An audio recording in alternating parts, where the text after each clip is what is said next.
É isso que acontece quando você me desobedece, disse meu pai, em pé sobre uma fogueira que ele mesmo tinha feito com tudo o que eu possuía, segurando uma mangueira para proteger o gramado. Minhas roupas, meus cadernos de desenho, o quilo feito à mão pela minha avó, 13 invernos de trabalho dela desaparecendo em 4 minutos. Eu tinha 17 anos. Fiquei ali vendo a fumaça subir e não disse nada. 6 anos depois, eu liguei para ele. Ele atendeu na primeira chamada. Eu disse apenas 2 palavras. O que ele encontrou na caixa de correio naquela noite mudou tudo, mas não do jeito que ele esperava. Antes de continuar, se essa história tocar você, deixe seu like e se inscreva. Comenta de onde você está me assistindo e que horas são aí. Eu adoro saber de onde vocês estão ouvindo. Meu nome é Beta, tenho 23 anos. Agora, deixe eu te levar de volta a Dayton, Ohio, no outono em que completei 17 anos. A semana em que meu pai encontrou minha inscrição para a faculdade. A casa na 4,892 Ridgewood Drive era um rancho de 3 quartos, em um terreno de 1/4 de acre, em um subúrbio onde quase todas as caixas de correio tinham adesivos da bandeira americana, e cada garagem tinha pelo menos uma caminhonete. Meu pai, Gerald Thornton, tinha colocado o telhado sozinho, feito o concreto do pátio sozinho, e fixado a plaquinha de número da casa em latão ao lado da porta, que ele polia toda primavera como se fosse uma medalha de guerra. Para ele, aquela casa não era só um abrigo. Era prova. Prova de que ele tinha construído algo. Prova de que ele era alguém. Prova de que ele estava no comando. E dentro dela, ele realmente estava. O jantar era às 6 em ponto. Eu cozinhava. Eu lavava a louça. Meu irmão mais velho, Garret, se sentava à mesa, comia e deixava o prato para mim sem dizer nada porque era assim que as coisas funcionavam na nossa casa. Gerald se sentava na cabeceira, controle remoto na mão. A televisão só passava o que ele escolhia. E se a comida atrasava ou o frango estava seco, o silêncio na mesa se tornava pesado, quase físico, pressionando seus ombros até você não conseguir engolir. Gerald guardava todos os documentos importantes em um armário de aço na garagem. Minha certidão de nascimento, meu cartão de seguro social, meus registros de vacinação. Eu nunca tinha segurado minha própria identidade. Uma vez, quando precisei do número do seguro social para me candidatar a um emprego de meio período na cafeteria da Route 48, ele copiou os 9 dígitos em um post-it, me observou decorá-los e pegou o papel de volta. Na sala ficava a poltrona reclinável dele, couro vermelho OX, rachado nos apoios de braço. Ninguém se sentava nela, ninguém encostava. Ela ficava de frente para a televisão como um trono de frente para uma corte. E todas as noites Gerald se acomodava nela com a autoridade de quem acreditava que toda a casa girava em torno do seu conforto. E girava mesmo. Meu irmão Garret tinha 22 anos quando eu tinha 17. Gerald pagou a faculdade comunitária dele, 1 ano e meio de aulas que Garret quase não frequentou, antes de desistir, sem receber uma única lição sobre gratidão. Agora Gerald estava planejando abrir uma oficina de carros para o Garret. Pai e filho passavam os fins de semana pesquisando o preço de macacos hidráulicos e elevadores, do jeito que algumas famílias planejavam férias. Eu me formei entre os 10 melhores da minha turma. Minha professora de artes, a senhora Hoare, colocou um dos meus retratos em carvão na vitrine do corredor. Minhas notas de matemática eram tão boas que a conselheira escolar imprimiu uma lista de faculdades e deslizou sobre a mesa para mim com um olhar esperançoso. Eu trouxe aquela lista para casa dobrada dentro do meu livro. Depois do jantar, pratos lavados, coloquei a lista na frente de Gerald. Ele nem olhou. Faculdade, disse, sem fazer pergunta. Para quê? Eu respondi, negócios ou contabilidade. Ele se recostou na cadeira. Uma menina vai para a faculdade, pega um diploma, casa, e o diploma fica na gaveta. Quer dever $50.000 por um pedaço de papel numa gaveta? Minha mãe, Patrícia, estava na pia, mãos paradas sobre um prato. Ela não se virou. Eu posso conseguir bolsa de estudos, eu disse. Você poderia arrumar um emprego e contribuir para casa, como devia fazer, ele retrucou.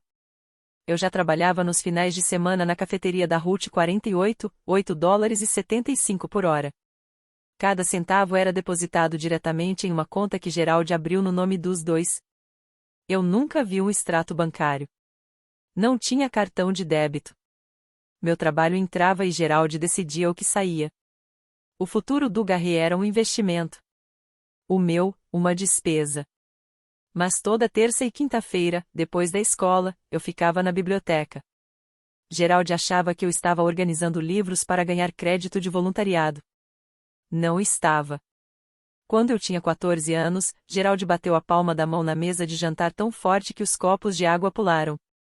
Não lembro o que eu tinha feito, provavelmente falado sem permissão, respirado alto demais, existido de um jeito que lembrava que ele não era a única pessoa na sala. Ele se inclinou sobre a mesa e gritou 3 centímetros do meu rosto até que o cuspe dele bateu na minha bochecha. Na manhã seguinte, contei tudo para a conselheira da escola. 4 dias depois, uma mulher do Serviço de Proteção à Criança bateu na nossa porta. Ela usava crachá e um sorriso paciente, olhou a casa limpa, geladeira cheia, sem hematomas, anotou, fez perguntas. Geraldi ficou calmo e educado o tempo todo. Aquele tipo de calma que um homem mostra quando sabe o que está em jogo.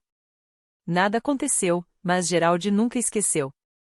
A partir daquele dia, eu me tornei a menina que chamou a polícia no próprio pai. Geraldi fez questão de contar a cada tia, tio e primo. Nos jantares de ação de graças, nos almoços de Páscoa, nos churrascos de 4 de julho, ele mencionava como se estivesse arrancando uma casca de ferida. A Beth trouxe o CPS para nossa casa. Com 14 anos. Pode acreditar? Ele dizia como se tivesse salvado a casa para mim e eu tivesse agradecido chamando um assistente social. Depois disso, os parentes pararam de me ligar. Os convites começaram a rarear. Eu me tornei a difícil. O problema. A história de aviso do que acontece quando uma filha não sabe seu lugar. E toda vez que eu questionava algo, o toque, as tarefas, o dinheiro que Geraldi pegava, ele tinha uma frase que encerrava qualquer discussão. Quer chamar a polícia de novo? Vai em frente. Vamos ver quem vai acreditar em você desta vez. Uma noite, só nós duas na cozinha, minha mãe sussurrou, não provoque ele, Beth. As mãos dela tremiam segurando uma caneca de café. Ela não estava defendendo ele. Estava apenas tentando sobreviver. E dentro da aritmética do medo dela, me manter quieta significava nos manter inteiras. Na parede da sala pendia um retrato de família emoldurado. Geraldi, Patrícia, Garret sorrindo em um estúdio da JCPenney. Eu não estava nele. Geraldi dizia aos parentes que eu estava ocupada naquele dia. A verdade era mais simples, ele nunca me chamou. Minha avó, mãe da minha mãe, morreu na primavera em que completei 15 anos. Câncer de ovário, diagnosticado tarde. Passou os últimos 2 meses em casa, numa poltrona que não parecia nada com a de Geraldi, cercada de cestos de tecidos e uma máquina de costura que zumbia até tarde da noite. O que ela me deixou era um patchwork de retalhos de roupas que ambas tínhamos usado, uma manga da camisa da excursão da 4ª série, a barra do vestido que ela usou na minha formatura do jardim de infância, pedaços de camisolas antigas e blusas herdadas, sobrepostos e costurados em algo que guardava calor da maneira que só coisas feitas à mão conseguem. Ela tinha colocado sachês de lavanda nas costuras. 2 anos depois da morte dela, eu ainda conseguia sentir o cheiro. Todas as noites, eu puxava aquele kill até o queixo e por 10 segundos me sentia como se pertencesse a alguém que se alegrava por eu existir. Minha avó foi a única adulta que já me disse claramente, você é boa com números, Beta. Tem que ir para a faculdade. Me promete? E eu prometi. Então, nessas tardes de terça e quinta na biblioteca da escola, eu não estava fazendo voluntariado. Eu estava sentada em um computador público, acessando a página de inscrições da St. Clair Community College e preenchendo o formulário um campo de cada vez, salvando meu progresso, limpando o histórico do navegador antes de sair. Usei o endereço da escola para a correspondência, coloquei a Sra. Hoare como referência e escrevi meu ensaio pessoal sobre o Kill, sobre alguém construindo algo bonito com retalhos, sobre paciência como forma de amor. Não contei para ninguém. O que eu não sabia era que Geraldi havia ativado notificações parentais no sistema da escola, algo que ele exigiu depois da visita do CPS, disfarçado como controle do uso da internet. Toda semana, o sistema marcava categorias de atividade e enviava um resumo por e-mail para o responsável cadastrado. Na semana em que eu acessava recursos da faculdade 4 vezes, Geraldi recebeu um alerta. Cheguei em casa numa quinta-feira à noite e soube que algo estava errado antes mesmo de chegar na cozinha. A televisão estava desligada. Gerald estava na poltrona reclinável, mas não estava reclinado. Ele estava ereto, os dois pés firmes no carpete, mãos apoiadas nos braços da poltrona como um homem prestes a dar um veredicto.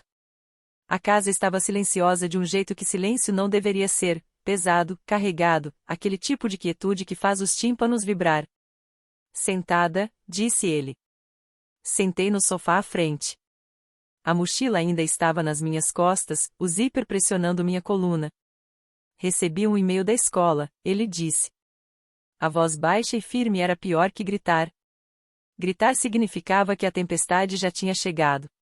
Essa voz significava que ela ainda estava se formando. Recursos da faculdade, 4 acessos esta semana. Quer explicar isso? Minha boca ficou seca. Eu só estava pesquisando por conta própria. Ele me interrompeu sem elevar o tom. Você se sentou naquela biblioteca e se inscreveu para a faculdade pelas minhas costas. Depois que eu disse não, depois que expliquei o porquê, você quis ver se podia. Se escondeu igual fazia quando tinha 14 anos. Ele deixou a referência ao CPS cair. Sempre caía. Você chama as autoridades sozinha, pai? Vai pelas minhas costas fazer a única coisa que eu disse que não podíamos pagar? Mesmo padrão. Mentira. Falsidade. Patrícia estava na pia da cozinha. Eu podia ouvir a torneira correndo, mesmo que ela já não estivesse lavando nada. As mãos paradas na água. Gerald se levantou. A poltrona balançou atrás dele. Ele foi até a garagem. Ouviu o armário de aço abrir, o tilintar das chaves. Quando voltou, segurava um saco de lixo preto reforçado e o molho de chaves da casa. Olhou para mim e disse uma palavra, fora. Ele foi para o meu quarto primeiro. Eu o segui pelas escadas porque não sabia o que mais fazer, porque meu corpo ainda não tinha entendido que aquilo estava realmente acontecendo. Gerald abriu meu armário e começou a puxar camisetas, calças, o casaco de inverno de segunda mão que eu tinha comprado no Goldville com minhas próprias gorjetas. Ele enfiava tudo no saco como alguém varre folhas no outono. Mecânico, metódico, sem hesitar. Meus cadernos de desenho foram os próximos, 3 anos de retratos em carvão, naturezas mortas, o desenho que a senhora Hoare tinha exibido no corredor da escola. Ele os dobrou ao meio para caber. Depois os livros, Álgebra 2, P-English, uma cópia usada de Orgulho e Preconceito que eu tinha achado em um bazar por 50 centavos. Garrett estava no corredor, braços cruzados, encostado na porta. Observava do jeito que se observa um acidente de carro, fascinado, distante. Não falou nada, não estendeu a mão, não avançou. Apenas observava a vida da irmã sendo jogada em um saco de lixo. E então olhou para o celular. Minha mãe apareceu atrás de Garrett. O rosto branco. Gerald, por favor, calhe a boca, ela disse sem ele se virar ou é você a próxima, não disse. Patrícia recuou, encostou-se na parede do corredor e ficou ali, uma mão cobrindo a boca. Gerald puxou o quil da minha cama. Um choque elétrico percorreu meu peito. Não isso, eu disse, minha voz falhando pela primeira e última vez. Por favor, isso é da vovó. Ele segurou o quil amassado nas 2 mãos e me olhou do jeito que um homem olha quando vai provar um ponto. Sua avó te mimou demais, ele disse. Olha onde isso nos trouxe. Ele carregou tudo escada abaixo, atravessou a cozinha, saiu pela porta dos fundos. Eu o segui, e quando vi o barril de queima já no centro do quintal, aquele velho tambor de aço que ele usava para entulho na primavera, posicionado e esperando, eu entendi. Ele tinha planejado aquilo. O barril já estava lá. Gerald virou o saco de lixo dentro do barril.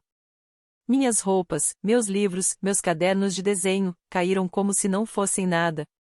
Ele pegou a garrafa de fluido inflamável na mesa do pátio, ele tinha deixado isso lá também. Derramou sobre tudo. O cheiro químico cortou o ar de outubro. Então tirou um isqueiro longo do bolso da camisa, clicou uma vez e encostou a chama na borda de uma camisa de algodão. O fogo pegou rápido. Eu fiquei a 2 metros de distância, olhando 17 anos da minha vida se enrolarem e se queimarem dentro de um tambor de aço no quintal do meu pai. Páginas de desenhos se transformando em cinzas. Tecidos encolhendo e rasgando. O fluido inflamável fazia as chamas saltarem tão alto que senti o calor nos antebraços. Então ele jogou o quilo dentro. Algodão em patchwork, os quadrados cuidadosamente costurados da minha avó, os sachês de lavanda, o flanela macia das camisolas que eu usava aos 7, 10 e 12 anos, pegou por um canto e se espalhou para dentro. As cores se apertaram, depois desapareceram. Tudo acabou em menos de 4 minutos. Geraldi segurava a mangueira com a outra mão. Não para minhas coisas, mas para o gramado, caso as faíscas voassem. Do lado de fora, eu vi a senhora Ruth Delano na varanda dos fundos. Ela tinha 70 anos, cabelo branco, mãos cobrindo a boca. Assistia pelo cercado de arame e não desviava o olhar. Geraldi se virou para mim. Levantou a voz, não para mim, mas para o bairro inteiro. É isso que acontece quando você me desobedece. Eu fiquei olhando a fumaça subir. Formou uma linha cinza fina acima dos telhados e desapareceu em um céu azul demais para se importar. Eu não disse nada, não porque não tivesse palavras, mas porque eu já tinha dito minha última palavra naquela casa. Ele achava que estava me dando uma lição. Ele estava certo, só não há que ele imaginava.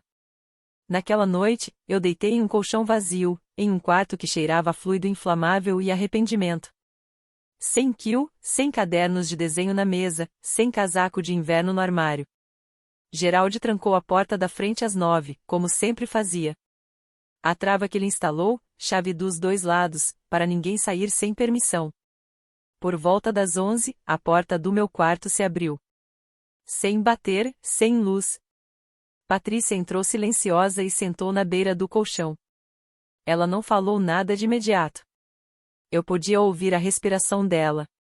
Rasa, cuidadosa, do jeito que você respira quando tenta não existir alto demais numa casa que pune qualquer som. Ela apertou um envelope branco na minha mão. Abriu a luz da rua que passava pelas persianas. Dentro, minha certidão de nascimento, meu cartão do Seguro Social e uma dobrinha de dinheiro, $340 em notas de 20 e 10. Dinheiro que ela tinha guardado do orçamento do supermercado por meses, talvez anos, escondido em lugares onde Geraldi nunca procuraria, porque Geraldi nunca ajudava nas compras. Vai, ela sussurrou. Não volte. Me desculpa, Beth. Ela apertou minha mão uma vez, levantou-se e saiu do quarto, fechando a porta sem se virar porque se olhasse para trás, choraria. E se chorasse, Geraldi ouviria. E se Geraldi ouvisse, o envelope desapareceria no armário de aço e aquela estreita janela se fecharia para sempre. Esperei 15 minutos. Depois empurrei a janela do quarto térreo, graças a Deus, coloquei as pernas para fora e desci cerca de 1 metro direto para o quintal lateral. Eu estava de jeans, camiseta e tênis. Nada mais. Caminhei até a casa da senhora Delano. 3 minutos. A luz da varanda estava acesa. Bati 2 vezes. Ela abriu a porta, olhou para meu rosto e me puxou para dentro sem fazer uma única pergunta. Saí da 4,892 Redwood Drive com $340 e um envelope branco. Eu não sabia que 6 anos depois estaria em frente à mesma casa segurando a escritura com meu nome. Geraldi descobriu que eu tinha ido embora às 6h15 da manhã seguinte, quando ninguém estava na cozinha preparando o café. Ele não me procurou. Em vez disso, pegou o telefone e começou a ligar para a família, tias, tios, primos, toda a rede dos Tortontons e também do lado da Patrícia e contou uma versão dos fatos tão polida que parecia ensaiada. Ela fugiu no meio da noite, sem bilhete, sem explicação. Depois de tudo que eu fiz, o telhado, a comida, as roupas, alguns filhos simplesmente nascem ingratos. Lembra do CPS? Mesma garota, mesmo padrão. A narrativa se enraizou imediatamente porque Geraldi tinha passado 3 anos preparando o terreno. Os parentes que já me consideravam difícil agora me colocaram como causa perdida. Ninguém me ligou. Ninguém perguntou a Patrícia a meu lado da história. Ninguém saiu procurando uma menina de 17 anos que tinha saído de casa em outubro sem casaco. À tarde, Geraldi tinha esvaziado meu quarto. A senhora Delano, observando pela janela da cozinha, me contou depois que viu ele levando uma estante, uma escrivaninha pequena e um abajur de chão. Em 48 horas, o quarto estava ocupado com um banco de musculação, um espelho de corpo inteiro e tapetes de borracha. A nova academia do Garret, 17 anos da minha vida, apagados em um fim de semana. Gerald também ligou para a escola e disse que eu tinha sido transferida para morar com parentes. A secretária registrou sem questionar nada. Minha conselheira, aquela que tinha impresso a lista de faculdades, nunca teve a chance de perguntar para onde eu tinha ido. Na primeira manhã, a senhora Delano me sentou à mesa da cozinha, empurrou um prato de ovos mexidos na minha direção e disse: "Come primeiro, depois a gente decide o que vem depois." Ela puxou a lista telefônica de uma gaveta e achou o número do abrigo de serviços juvenis do condado de Montgomery. Ela mesma me levou até lá no buíque dela, e só chorou depois de sair da calçada. Aquele abrigo se tornou meu endereço. Uma cama beliche, luzes fluorescentes, toque às 10 horas e mais 3 meninas, cada uma carregando sua própria versão de histórias parecidas. O lugar cheirava a desinfetante industrial e pipoca de micro-ondas. Os colchões eram de vinil. Os chuveiros eram mornos por exatamente 7 minutos antes do temporizador desligar. Eu dividia o quarto com 3 outras meninas, Danielle, que dormia de sapato, Mackenzie, que falava no sono sobre alguém chamado Kylie, e uma garota que todos chamavam de Birdie, que nunca contou seu verdadeiro nome e saiu depois de 2 semanas sem se despedir. Um assistente social chamado Sr. Foz me ajudou a abrir uma conta bancária no meu próprio nome pela primeira vez na vida. Sentei na frente de um caixa do Chase e deslizei minha certidão de nascimento e meu cartão de seguro social pelo balcão, os mesmos documentos que Patrícia tinha colocado na minha mão no escuro. Quando o caixa perguntou o quanto eu queria depositar, coloquei $200 dos 340 que Gerald tinha me dado e guardei o resto em dinheiro para transporte e comida. O Sr. Foz também me ajudou a me inscrever no preparatório do GED, já que eu tinha sido tirada da escola antes de terminar o 3º ano. E me colocou no Medicaid, o que significava que eu podia finalmente preencher a receita do inalador que eu precisava desde criança, inalador que Gerald nunca enchia direito porque achava que asma era problema de mentalidade. Consegui um emprego em uma semana, caixa em uma loja de conveniência de posto de gasolina na Faird Street, turno da noite, 9,50 por hora. Eu ficava atrás de uma divisória à prova de balas, registrando bebidas energéticas e bilhetes de loteria das 22 horas às 6 horas, e voltava para o abrigo na luz cinza do amanhecer. Eu guardava o envelope da Patrícia no bolso interno da jaqueta o tempo todo, não pelo dinheiro. Aquilo era mais uma prova de que ela tinha tentado, que ela me amava da única forma que a casa do Gerald permitia. A primeira coisa que comprei com meu próprio salário foi um par de tênis na promoção do Walmart. $12, branco com uma listra azul. Amarrei os cadarços no estacionamento e fiquei ali, em cima do asfalto, sentindo pela primeira vez em meses que eu estava de pé em um chão que era realmente meu. Você já teve um momento assim, em que algo pequeno, barato, fez você sentir que finalmente tinha o direito de existir? Eu deitava naquela beliche no abrigo e me perguntava, por que querer estudar era considerado desobediência? Por que ter ambição era traição? Se você cresceu em uma casa onde seus sonhos eram tratados como desrespeito, você sabe exatamente do que estou falando. Conta pra mim nos comentários, eu leio todos. Passei no meu GED 4 meses depois e tirei nota no 92º percentil em matemática. Minha avó teria se orgulhado. Aos 18 anos, me matriculei na St. Clair Community College, a mesma faculdade para a qual eu estava me inscrevendo secretamente quando Gerald me descobriu. A ironia pesava no meu peito como uma pedra. A ajuda financeira cobriu a maior parte da mensalidade. Meu salário da loja de conveniência cobriu o resto, por pouco. Saí do abrigo e fui morar em um apartamento compartilhado com mais 2 estudantes, um quarto só, dividindo o espaço em turnos porque sempre uma de nós tinha aula à noite, administração de empresas. Escolhi esse curso porque minha avó dizia que eu era boa com números, e porque eu entendia, de um jeito que ainda não sabia colocar em palavras, que o dinheiro era a base de tudo que Gerald tinha construído e de tudo que ele usou contra mim. Se eu queria parar de ser controlada, precisava entender a engrenagem do controle. 300 milhas de rodovia e um código de área diferente me separavam da Ridgewood Drive. Mas Dayton tem uma forma de te puxar de volta pelas fofocas. Um primo com quem eu não falava há 2 anos me mandou mensagem no Facebook: seu pai fez um empréstimo na casa.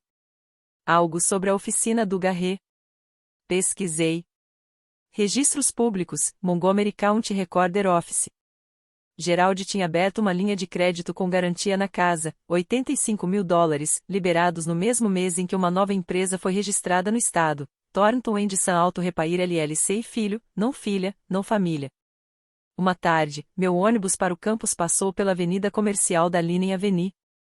E lá estava, uma placa recém-pintada, fundo azul e letras amarelas, Thornton Anderson Auto, montada em um prédio que Gerald alugou com dinheiro emprestado sobre a única coisa de valor que possuía.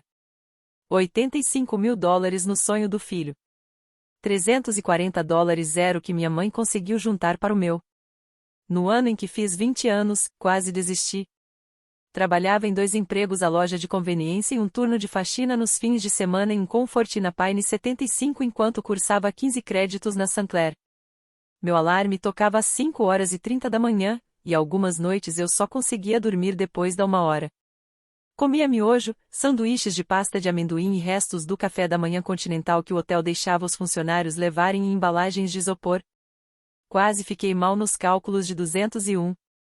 Não porque eu não entendesse débitos e créditos, mas porque eu havia adormecido durante a prova do meio do semestre de fato, dormi, caneta na mão, rosto sobre a mesa e acordei com 20 minutos para o fim, com metade do teste em branco. E então veio a mensagem de um primo, uma captura de tela de algo que Gerald tinha postado no Facebook. Eu não era amiga dele, mas a rede familiar é porosa em cidades pequenas de Ohio. A postagem dizia: triste dizer que minha filha escolheu as ruas em vez da família. Eu tentei o meu melhor. Algumas pessoas não querem ser ajudadas. Orem por ela. Abaixo, 11 comentários, parentes expressando simpatia por Gerald. Uma tia escreveu: você fez tudo o que podia, juro. Ela vai aprender da forma mais difícil. Ninguém me perguntou. Ninguém conferiu. Naquela noite, depois do meu turno de faxina, sentei no ônibus às 23h, testa encostada na janela fria, e chorei pela primeira vez desde o incêndio. Não alto, não dramático, apenas lágrimas caindo na gola do uniforme, que cheirava a água sanitária e quarto de hotel de outra pessoa. Por uns 10 minutos, me perguntei se Gerald estava certo, se eu estava perdendo meu tempo, se o mundo era só uma série de quartos controlados por homens como ele, e se eu jamais encontraria um que fosse meu. Então me lembrei das mãos da minha avó, do quil, da costura, de 3 invernos de paciência. Você é boa com números, Beta. Você precisa estudar. Enxuguei o rosto com a manga, desci no meu ponto, caminhei até em casa. No dia seguinte, refiz a prova e passei. Terminei meu diploma de associado no semestre em que fiz 21 anos. Não com honras, não com alarde, apenas um diploma em uma pasta de papelão e a certeza silenciosa de que ninguém havia me dado um único crédito. O diploma me levou a um emprego em uma empresa de títulos chamada Ovel & Dean, na East Fifth Street. Nível inicial, $15 por hora. Meu trabalho era organizar documentos de fechamento, verificar registros de propriedade e processar buscas de títulos. O trabalho burocrático, nada glamouroso, por trás de cada transação imobiliária na região de Dayton. Pilhas de escrituras, liberações simples, sessões de hipoteca e processos de execução passavam pelas minhas mãos todos os dias. Aprendi a lê-los como um mecânico lê códigos de motor, rápido, preciso, procurando o que não pertencia ali. O escritório era pequeno, 4 mesas, uma copiadora que emperrava 2 vezes por semana, luzes fluorescentes que zumbiam numa frequência que só eu parecia ouvir. Mas era minha mesa, meu nome na caixa de correio, meus salários depositados em uma conta que ninguém mais podia tocar. Linda Marsh era uma corretora que trabalhava na sala ao lado. Tinha 45 anos, cabelos grisalhos presos num coque baixo, e usava óculos de leitura presos a uma corrente que balançava como um laço quando ela estava pensando. Ela começou a notar minha presença porque eu sempre era a última a sair do prédio. Uma noite, ela se inclinou na porta e disse: você ainda está aqui. Gosto de ler os registros, eu disse, e era verdade. Ela me olhou por cima dos óculos. Você é mais inteligente que metade dos corretores que já contratei. Por que não é licenciada?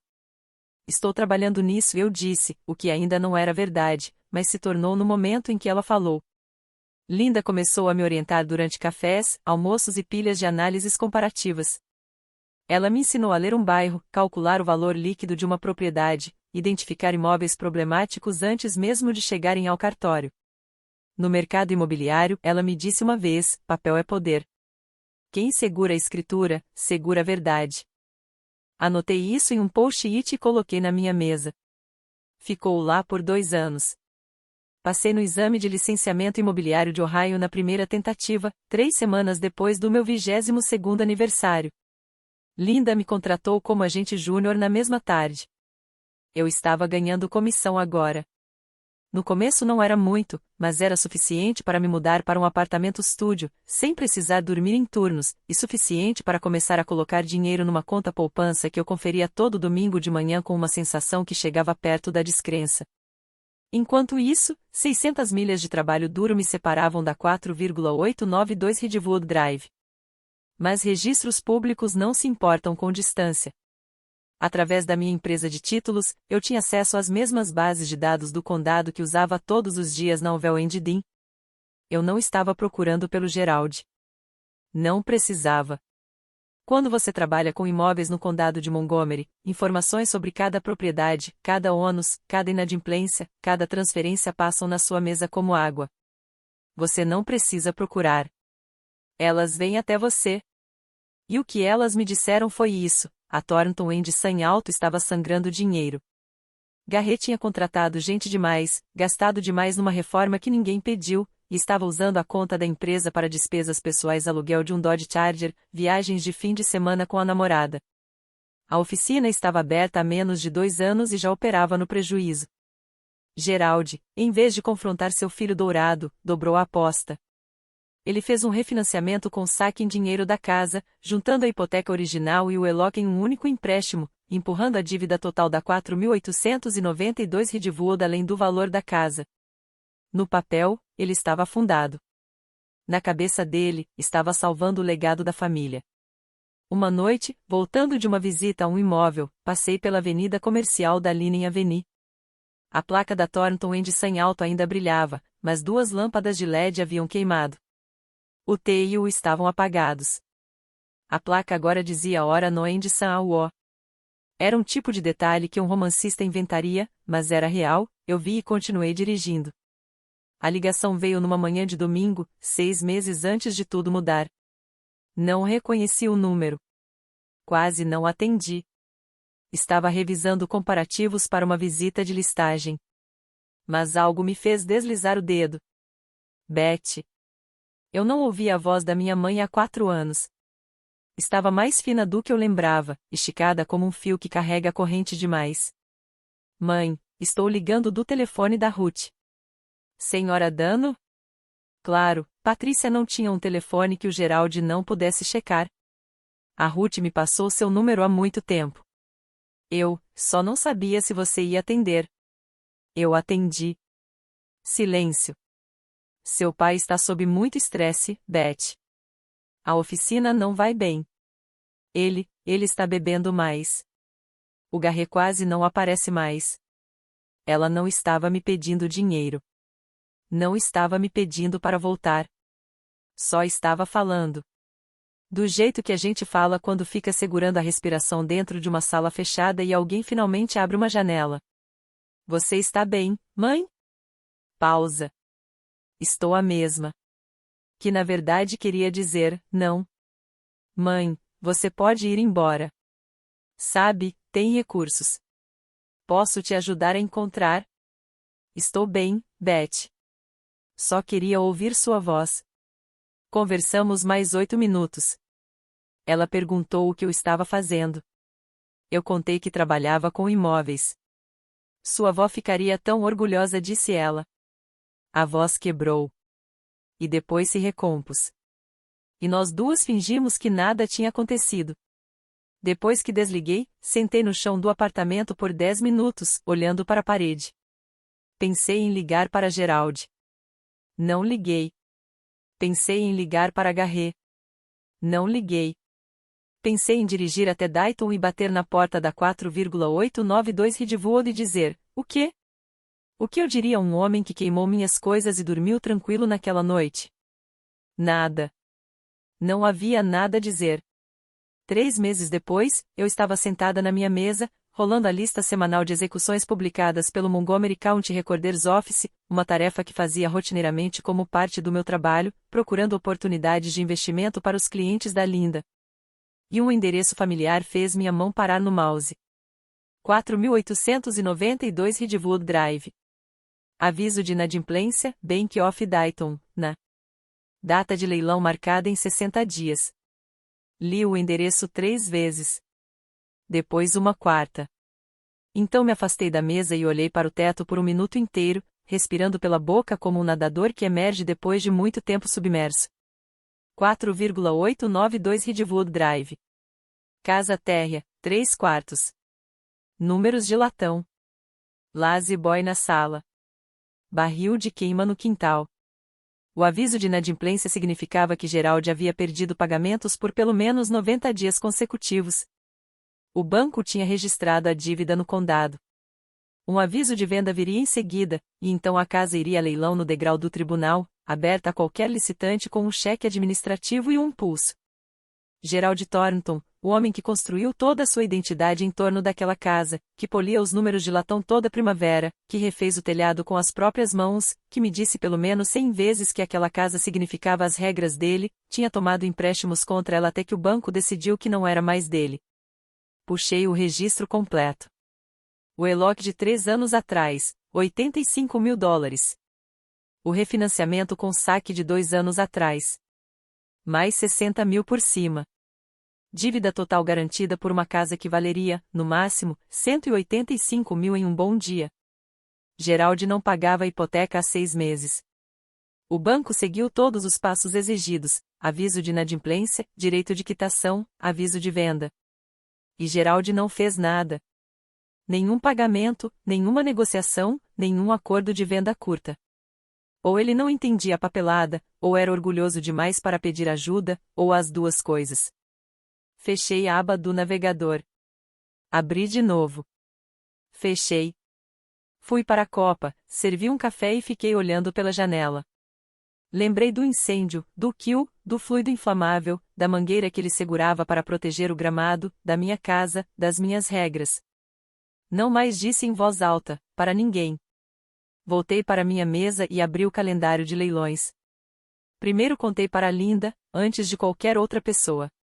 Estávamos no escritório dela, uma sala de canto com janela para o estacionamento de um shopping, que parece deprimente, mas Linda tinha enchido o ambiente de samambaias em vasos e fotos emolduradas das vendas que ela havia fechado. Parecia mais uma estufa do que um escritório. Preciso do seu conselho, disse. Não como minha corretora, mas como alguém em quem confio. Ela largou os óculos de leitura. Pode falar. Tem uma propriedade indo a leilão no condado de Montgomery.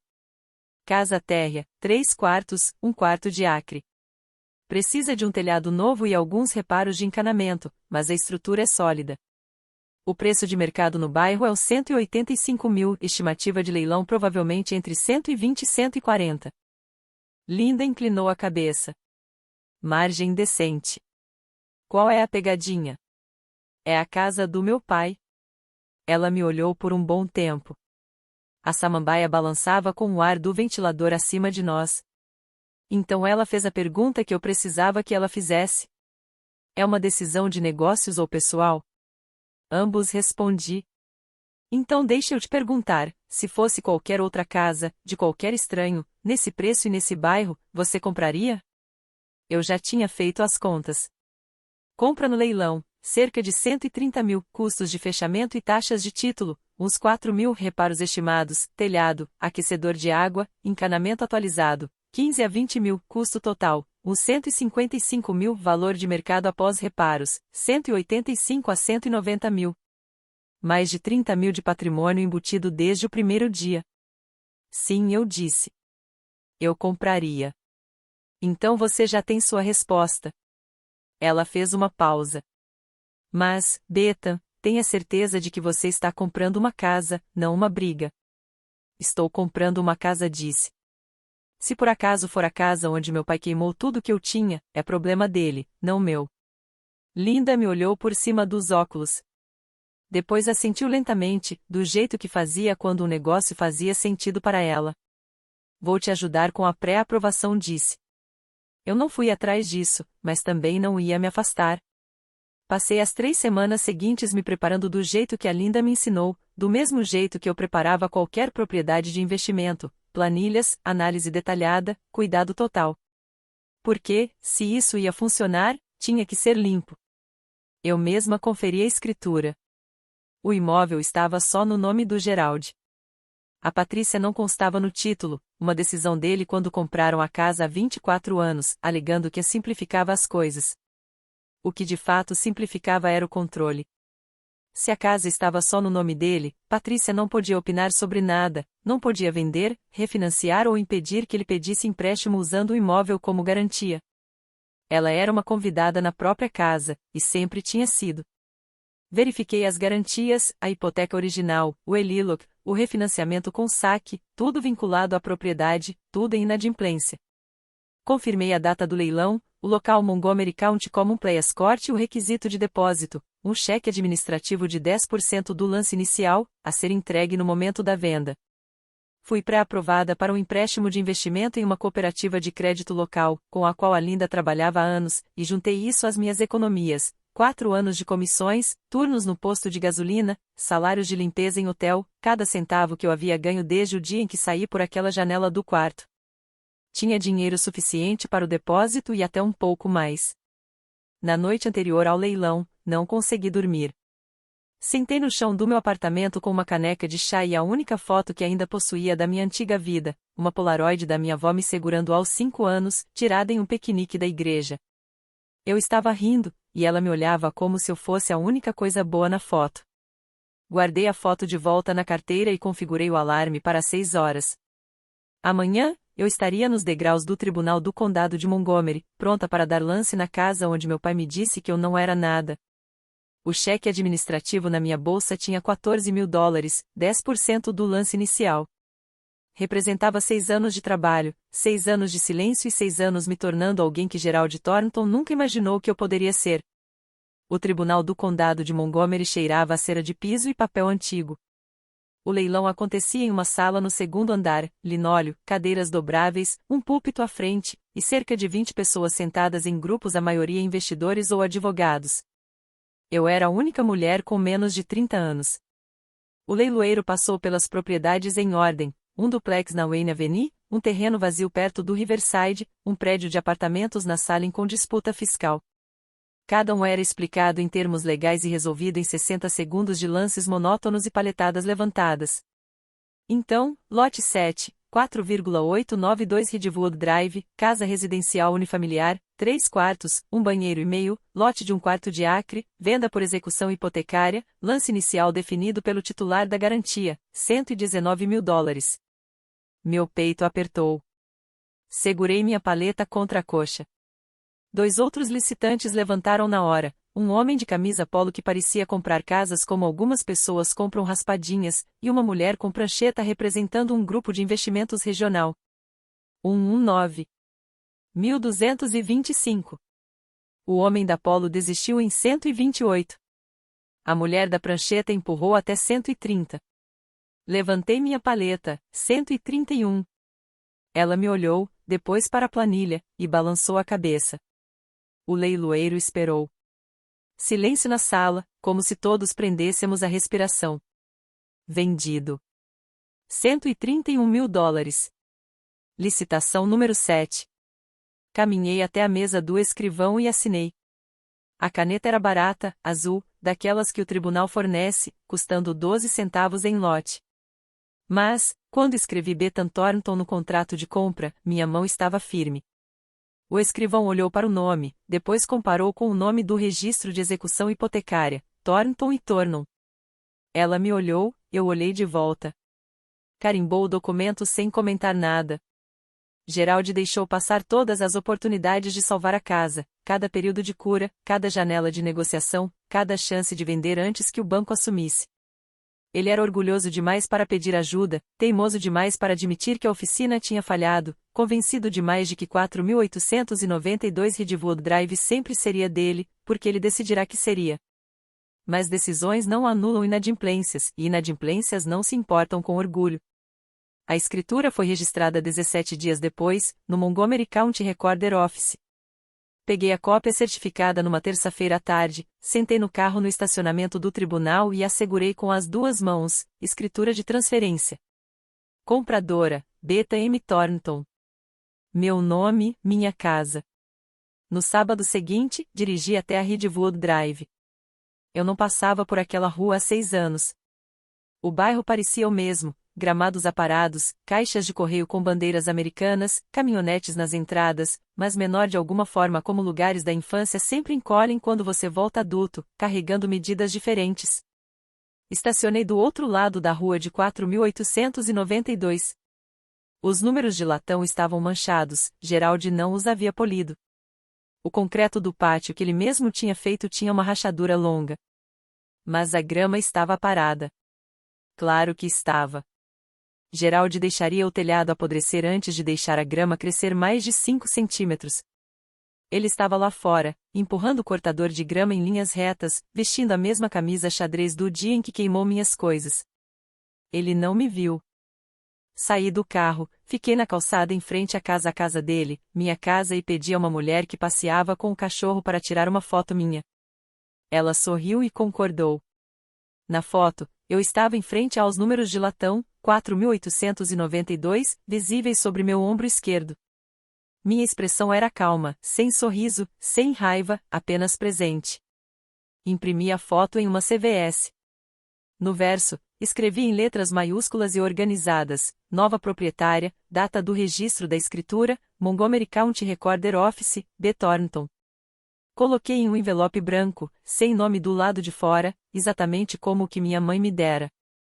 Dirigi até a Ridgewood Drive mais uma vez, abri a caixa de correio na calçada, coloquei o envelope dentro, levantei a bandeira vermelha e fui embora. Esperei um dia. Queria que ele encontrasse o envelope primeiro, segurasse a fotografia, lesse o verso, sentisse o chão se mover antes de ouvir a minha voz. Domingo à tarde, 16h17. Eu estava sentada na minha cozinha, mãos entrelaçadas, o celular na frente de mim. Peguei o aparelho e disquei o número que nunca apaguei. Tocou uma vez. Um único toque. Foi o suficiente. Beta. A voz dele estava diferente. Mais velha, áspera nas bordas, como uma lixa que já foi usada demais. Mas tinha algo mais ali. Algo que eu não esperava. Ele soava como um homem que tinha esperado pelo telefone, mas nunca admitiria isso. Um homem que manteve o número da filha salvo por 6 anos sem ligar, porque ligar significaria que o silêncio era culpa dele. E admitir culpa era a única coisa que Gerald Thornton nunca conseguiria fazer. Confira sua caixa de correio, eu disse. E desliguei. Coloquei o telefone na mesa e fiquei olhando para ele por um longo tempo. Meu coração batia de um jeito que me surpreendeu. Não de raiva, não de triunfo, mas de um sentimento vertiginoso, estranho, de completar um circuito que estava aberto há 6 anos. Ele atendeu no primeiro toque. Poderia ter deixado cair na caixa postal. Poderia ter esperado 3 toques, 4, 5, tempo suficiente para fingir que não estava ansioso. Tempo suficiente para reconstruir o Gerald que não precisava de ninguém. Mas não fez isso. Atendeu como um homem alcançando algo que tinha medo de perder. Eu não sabia o que ele faria a seguir. Não sabia se iria se enfurecer, chorar, dirigir até meu escritório ou sentar na varanda em silêncio. Mas havia uma coisa que eu sabia com absoluta certeza: pela primeira vez na vida, Gerald Thornton abriria uma correspondência e descobriria que a filha dele era dona do teto sobre sua cabeça. Eu não estava lá quando ele abriu. O que sei, aprendi depois com a senhora Delano, que estava sentada na varanda com um copo de chá gelado, com visão direta da caixa de correio do Gerald, porque Ruth Delano tinha 74 anos e merecia observar seu bairro sem precisar se desculpar. Ela me contou que Gerald caminhou até a calçada cerca de 20 minutos depois da minha ligação, ainda segurando o celular flip. Abriu a caixa de correio, tirou o envelope branco e o virou nas mãos. Sem nome, sem remetente. Rasgou em pé, na entrada da garagem. Olhou para a fotografia. Ruth disse que ele ficou completamente parado, daquele tipo de imobilidade que só acontece quando o corpo processa algo que a mente ainda não alcançou. Ele olhou para a frente da foto, depois virou e leu o verso. Ruth disse que a mão dele caiu ao lado do corpo. O envelope caiu no chão. Ele sentou nos degraus da varanda, a mesma varanda onde costumava se sentar com uma Budweiser e observar seu domínio. E não se mexeu por 40 minutos. Não ligou para Patrícia. Não gritou. Não entrou em casa. Apenas ficou ali, segurando a fotografia em uma mão e o telefone na outra, olhando para o gramado que cortara naquela manhã, o gramado que agora pertencia à filha dele de 23 anos. Ruth me contou que ele ligou 3 vezes. Eu não atendi. Ele ficou sentado ali como um homem que acabará de descobrir que sua própria casa não sabia mais seu nome. Mais tarde, Ruth me disse ao telefone, com aquela voz calma e firme: Você está bem, querida? Eu pensei sobre isso. Pensei de verdade. Acho que sim, respondi. Por 6 anos, Gerald controlou quem podia falar e quem tinha que permanecer em silêncio. Agora, o silêncio era dele, e eu era quem escolhia não preenchê-lo. 2 dias depois, Gerald entrou no escritório da Martin Associates, exatamente às 10h15 de uma terça-feira. Eu estava na minha mesa, segunda xícara de café, revisando um contrato de venda para uma propriedade na Elm Avenue. Linda estava em seu escritório com a porta aberta. 2 outros corretores, Mark e Denise, trabalhavam em suas mesas. Um casal de clientes folheava uma pasta de buscas na área de espera. A porta se abriu, e Gerald entrou como se estivesse entrando em um tribunal. Camisa de flanela, jeans de trabalho com mancha de graxa no joelho esquerdo, boné escrito Thornton em design alto, o logotipo de um negócio que fechou há 3 meses. Parecia mais velho, mais magro no rosto, mais pesado sob os olhos, mas a postura era a mesma, rígida, imponente, a postura de quem espera que as salas se reorganizem ao redor dele. Ele percorreu o escritório com um olhar e me encontrou. Beta. Levantei os olhos da mesa. Minha placa estava virada para ele, Bethan Thornton, corretora licenciada. Gerald disse. Não, pai. Não mais. Ele atravessou a sala em 4 passos. Você acha isso engraçado? Acha que pode tomar minha casa? Coloquei a caneta na mesa. Parou de ser sua casa quando você deixou de pagar a hipoteca há 6 meses. O banco entrou com a execução. O leilão foi público. Qualquer um com financiamento podia dar lance. Eu tinha financiamento. Dei meu lance. Ganhei. Tudo registrado no cartório do condado. Essa é a minha casa. A voz dele falhou, subindo. Mark e Denise pararam de digitar. O casal na área de espera olhou para cima. Eu construí aquele pátio. Recoloquei o telhado. E então você pegou empréstimos contra isso até não sobrar nada. Mantive a voz calma, respondi. Você fez um ELOC de 85 mil para a loja do Garret. Depois um cash out e refinance de mais 60 mil. A loja quebrou. O pagamento parou. O banco seguiu o procedimento. Gerald, isso não é algo que eu fiz com você. É algo que aconteceu por causa das escolhas que você fez. Ele ficou ali, respirando pesado, punhos cerrados ao lado do corpo. A sala ficou em silêncio, daquele tipo de silêncio em que todos fingem não estar olhando. Linda saiu do escritório. Ela estava calma, do jeito que uma mulher que já intermediarou 1.200 transações é calma, inabalável, medida, com a autoridade que não precisa de volume. Senhor, vou precisar que abaixe a voz. Este é um ambiente de trabalho. Gerald se virou para ela. Você não conhece essa garota. Ela chamou o CPS do próprio pai quando tinha 14 anos. É essa pessoa que você contratou. Linda não piscou. Olhou para mim. Eu olhei de volta. Eu denunciei meu orientador da escola, disse porque você gritou na minha cara na mesa de jantar. O CPS veio porque era o procedimento. Você não foi acusado de nada. Mas fez questão de contar para todos os meus parentes e usou isso para me isolar por 3 anos. Então vamos ser precisos sobre o que aconteceu, Gerald. O casal de clientes agora estava olhando abertamente. Denise manteve a mão parada sobre o teclado. Mark pegou o celular discretamente, não para gravar, só por reflexo. O rosto de Gerald ficou vermelho. Ele abriu a boca, fechou, abriu de novo. Eu te criei, disse. A voz estava mais baixa, mas o tom ainda tinha aquela aresta. Eu te alimentei. Te dei um teto. E é isso que eu recebo? Você queimou tudo o que eu tinha no quintal, respondi. Minhas roupas, meus livros, o quilo da minha avó. Ficou lá com a mangueira para proteger seu gramado e deixou 6 anos da minha vida virarem cinzas. E depois contou para toda a família que eu era ingrata. Fiz uma pausa. Todo mundo no escritório estava ouvindo. Você não pode destruir os pertences de alguém e depois reclamar quando perde os seus pelas próprias escolhas. Gerald me encarou. Eu conseguia ver a engrenagem girando atrás dos olhos dele, tentando achar o ângulo, a alavanca, a palavra que pudesse virar a situação a seu favor. Mas não havia ângulo. Não havia alavanca. A escritura estava registrada. O leilão era legal. Os números eram públicos. Você tem 30 dias, disse. Prazo padrão de despejo segundo a lei de Ohio. Não vou encurtar. Não vou estender. 30 dias. Ele ficou parado no meio do escritório, cercado por pessoas que agora sabiam exatamente quem ele era. Pela primeira vez na vida, ele não tinha nada a dizer. Saiu sem fechar a porta. Sabe, ali, parado naquele escritório, assistindo ele sair, percebi algo que não esperava, ele ainda não entendia. Ele ainda pensava que a casa era sobre poder. O poder dele. Nunca considerou que eu não comprei a casa para tirar algo dele. Comprei porque eu podia.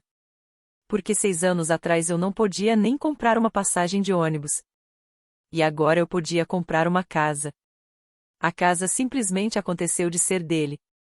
Mas tem algo que não sai da minha cabeça: existe diferença entre justiça e vingança quando a pessoa nunca vê o limite? O que você acha? Importa como você chama, ou só importa o que isso custou para você?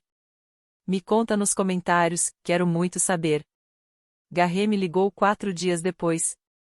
Foi a primeira vez que ouvi a voz dele desde os 17 anos. Beth disse parecia um homem em um quarto pegando fogo e que acabou de perceber que a saída estava trancada. Eu sei que não, quero dizer, faz tempo. Olha, o pai precisa de um lugar para ficar. Ele tem 30 dias, certo? Me disse. Ele tem, confirmei. Então, é o seguinte. Pausa tão longa que eu consegui ouvir ele engolir. Eu realmente não tenho espaço. Kelly e eu estamos em um apartamento de um quarto em Columbus. É apertado. Não consigo levá-lo. Garrett disse ele hipotecou a casa pelo seu negócio. $85 mil. Ele refinanciou mais $60 mil para manter a loja funcionando quando começou a dar errado. Você sabe disso, né? Silêncio. Ele apostou tudo em você. Eu disse tudo. A casa, o crédito dele, a aposentadoria dele. Ele colocou tudo na Thornton em San Alto. E quando a loja quebrou, você se mudou para Columbus. Isso não, eu não pedi para ele. Você pagou ele de volta? Mais silêncio. A resposta estava no silêncio. Beth, eu não sou o vilão aqui.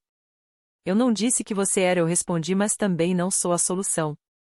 Você teve 22 anos do apoio dele. Eu tive 17 anos do controle dele. Ele te deu um negócio. Ele me deu um barril de queimadas e agora você me chama de quem ele jogou fora para consertar o que o escolhido dele não conseguiu segurar. A respiração dele estava pesada.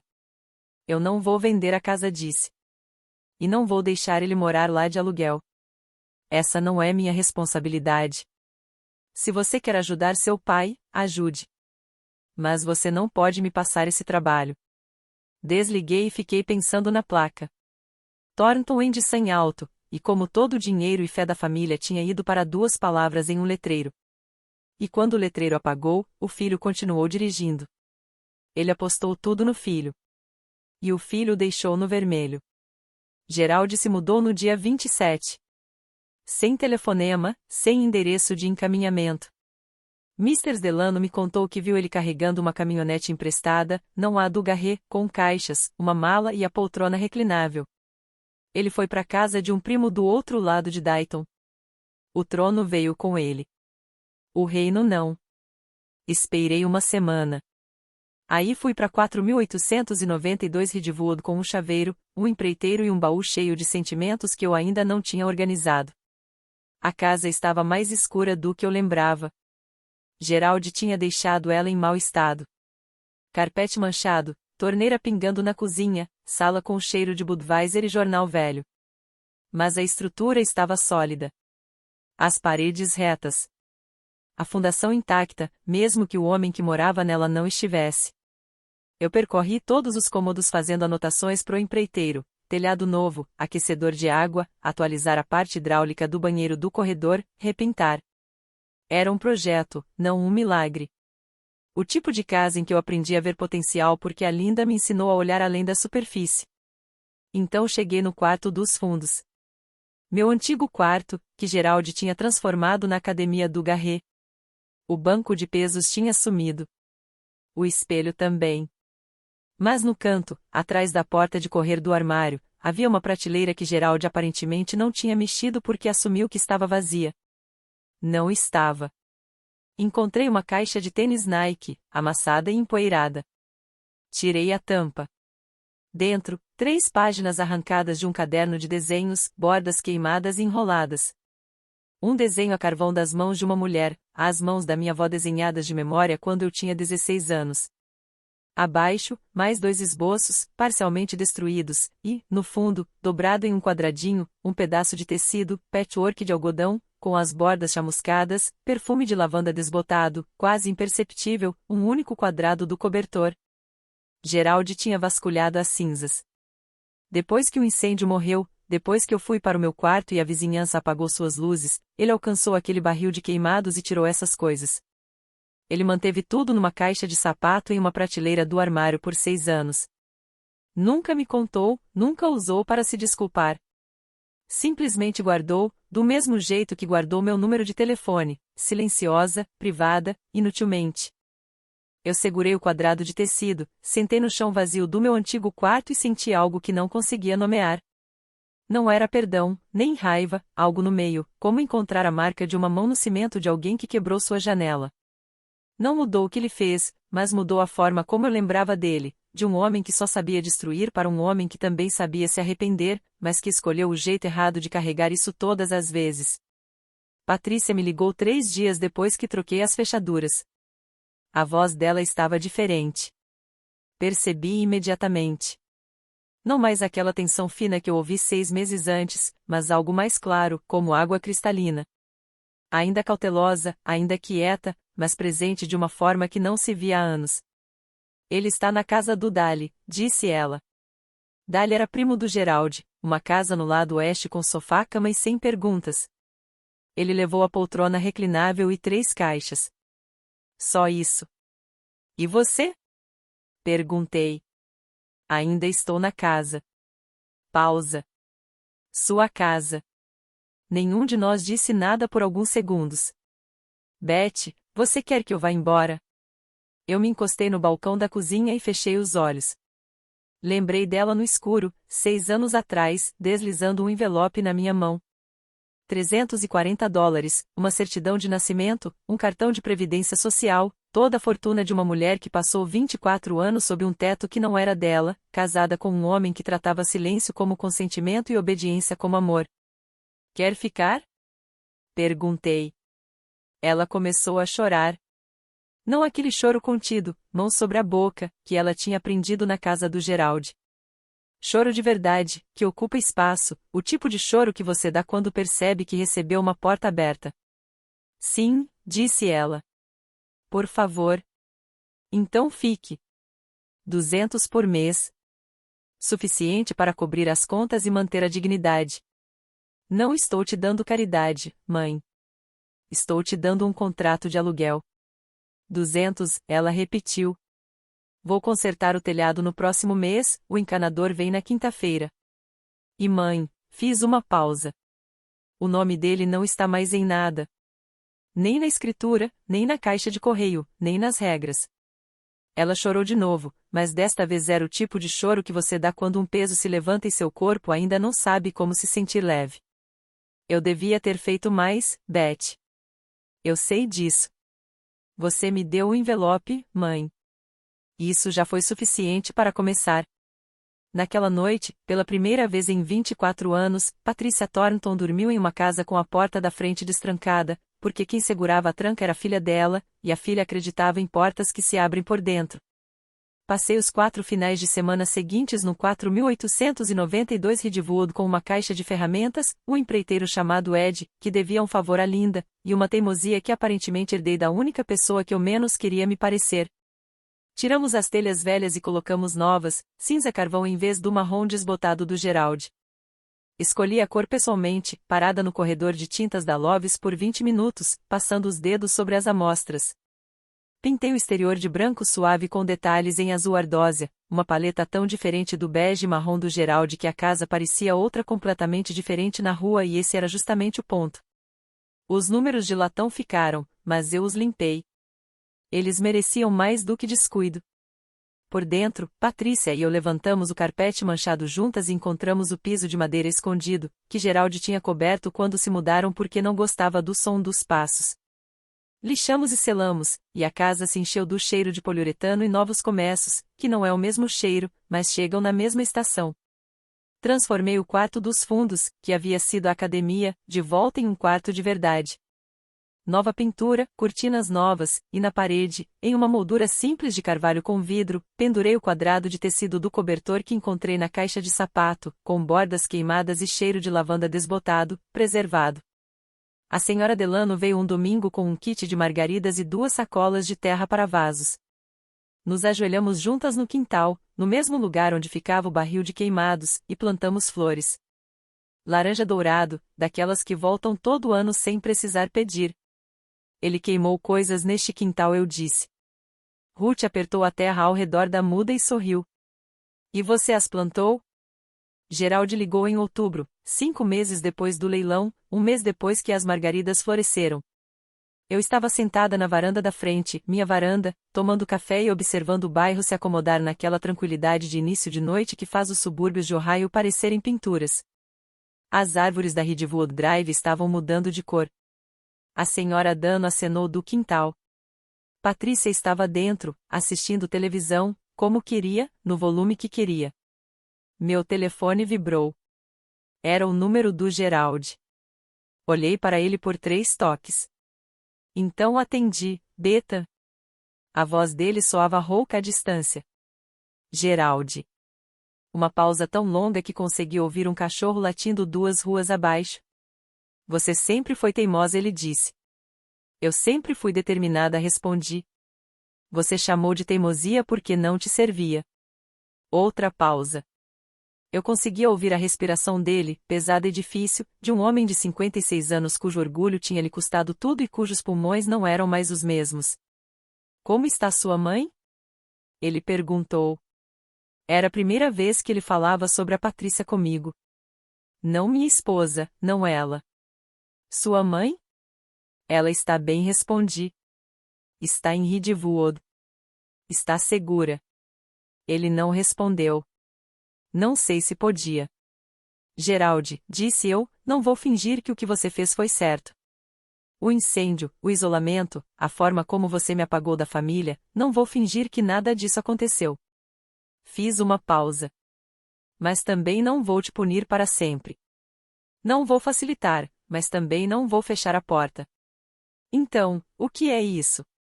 Ele perguntou. É uma conversa, respondi. Só isso, por enquanto.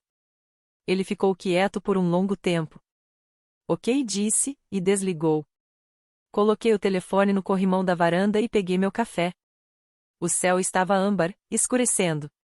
Em algum lugar lá dentro, Patrícia ria de algo na televisão, um som que eu não ouvia dela há anos, talvez nunca, e as janelas brilhavam com um calor que não tinha nada a ver com o termostato. Ele perdeu esta casa da mesma forma que me perdeu, recusando-se a acreditar que poderíamos partir. Estou sentada na varanda novamente enquanto escrevo esta manhã, cedo, antes que o bairro acorde. Café numa caneca que comprei em uma loja de usados, daquelas com a alça lascada e estampa floral desbotada que me lembra tecido de um kill. O gramado é meu. O telhado é meu. Os números de latão que marcam 4892 pegam o sol nascente. E agora estão polidos, porque algumas coisas merecem cuidado, mesmo quando a pessoa que as instalou não sabia como cuidar. Eu não comprei esta casa por vingança. Comprei porque era um bom investimento, porque eu tinha o conhecimento, o capital e a licença para tomar a decisão.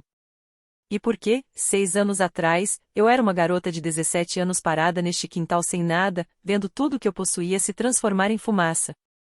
E prometi a mim mesma, silenciosamente, sem testemunhas, que construiria algo das cinzas. Só não sabia que a algo seria tão literal. Se há uma lição, não é a que você espera. Não é a trabalhe duro e vai provar algo a eles. Não é a melhor vingança é o sucesso. É mais simples e mais difícil que isso. Minha avó costurou aquele quil durante 3 invernos. Cortava tecidos, escolhia padrões, enfiava agulhas e se sentava na poltrona noite após noite, fazendo algo que segurava calor porque ela queria que eu ficasse aquecida. Levou paciência, mãos, tempo. E ela nem sabia que estava ficando sem tempo. Eu perdi tudo e reconstruí em 6 anos. Ambos feitos à mão. Se você está no seu primeiro ano, aquele ano em que tudo é cinza e você está parado em um quintal sem nada, quero que saiba que isso não é o fim. Mas ninguém vai te carregar. Você precisa passar pela janela sozinho. O envelope ajuda, mas o caminhar é seu. Essa é minha história. Obrigada por ficar até o fim. Significa mais do que você imagina. Se alguém na sua vida precisa ouvir isso, envie este vídeo. E se quiser mais histórias de pessoas que reconstruíram do nada, tem um link na descrição. Se inscreva se ainda não for inscrito. Nos vemos no próximo vídeo.